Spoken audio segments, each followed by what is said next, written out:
સાહેબ તમે હે ને એ ઉપાધિ ન કરો કે હવે નવા હાંડિયા પુલનું નામ હું રાખું નહીં, એ મારું પબ્લિક કહી દે હું નામ રાખું નહીં.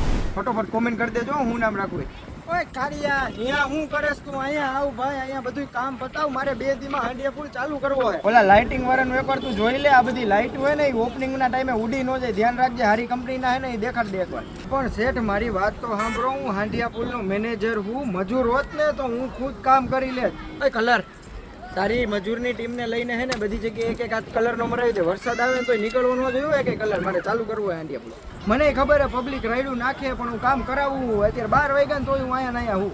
એટલે આમાં એક વ્હાઈટ લાઇટ બગડી ગઈ, એ નવી નાખી દે. કેસરી, સફેદ ને લીલો, આ રંગ તો મને ત્રણે જોયો છો. સાહેબ તમે એકવાર ચક્કર મારો. આવો હારો હાંડિયા પુલ હે ને મેં બનાવીને દીધો હે. રાતના 12 વાગ્યા હે તોય હું અહીંયા ચક્કર મારવા આવ્યો ને તમે એમ કહો કામ નથી કરતો. ચેક કરી જાઓ, મટીરિયલ બધું પ્રોપર હે ને. મારે 2 દીમાં હાંડિયા પુલ ચાલુ કરવો હોય. બધા તમે હે ને ખોટા દેકારા ન કરો. એકવાર આવીને ચક્કર મારી જાઓ. પ્રોપર હાંડિયા પુલ બનાવ્યો, 2 ખટારા નીકળી જાય ને એટલી જગ્યા ને એટલી મજબૂત બનાવ્યું હોય. બરોબર, પબ્લિકની કમ્પ્લેન ન આવી જોઈએ. સ્ટ્રીટ લાઇટમાં હે ને પ્રકાશ થોડો ઓછો પડે, હજી વધારે વોલ્ટના બલ્બ નાખી દે.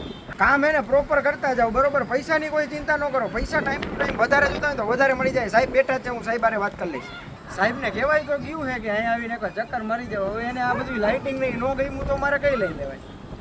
માય ગયું નોકરી મૂકીને વયો જઈશ. અહીંયા 12 વાગ્યા સુધી અહીંયા મારે આવવું પડે.